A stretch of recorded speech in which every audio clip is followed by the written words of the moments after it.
Hey there guys, it's time to look at a hero power today. We're looking at Shapeshift. I couldn't think of a single good pun to make in the beginning opening of the video, so I'm not going to bother. Shapeshift isn't a card. Shapeshift isn't crafted. Shapeshift has no level requirement. Shapeshift does have a mana cost, and that base cost is 2 mana. That's all the crafting information about Shapeshift. If you want a golden version of Shapeshift, you will need to achieve 500 ranked wins as a druid, which is more a testament of your ability to sit there and repeatedly press Shapeshift and use cards, more than necessarily a testament of skill. Shapeshift is effectively a 1 damage weapon with 1 durability and, yeah, basically 1 armor. The armor stays, which is nice, and the damage doesn't, which is not nice. But that's kind of how they balance it, otherwise it would be a rather powerful little buff. Shapeshift is a combo, really. Shapeshift is good in pretty much every situation because it gives you armor. You can't basically waste a turn if you use Shapeshift in a turn, simply because you will have given yourself 1 more armor, which would take 1 more damage and prevent you from dying, meaning you have to take 1 more damage in order to die. Which makes Shapeshift always useful, in every situation, unless using Shapeshift's mana is inefficient compared to your pool of current cards. Obvious combos with Shapeshift are things like Savagery, which does your hero's attack damage to a minion, allowing you to attack 2 minions or the minion and a hero.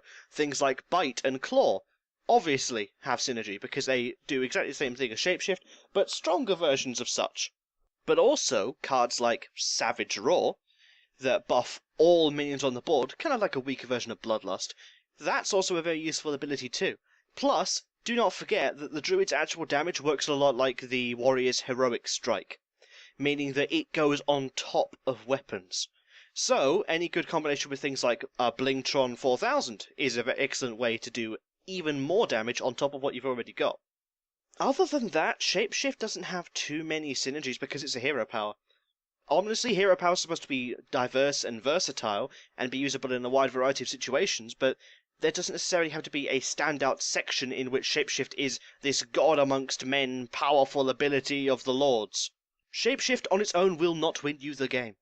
In fact, if we're looking down at hero powers, if you were to fight with just hero powers, Shapeshift is one of the very few hero powers that would actually be able to kill the opponent. The difference with Shapeshift compared to a fair few of the other hero powers is that it's never situational, because it's always useful. Because it always gives you that armor buff. You know, it's a bit like the mage hero power, which is always useful because you can always do 1 damage. Or the warrior's hero power, because you can always gain 2 armor.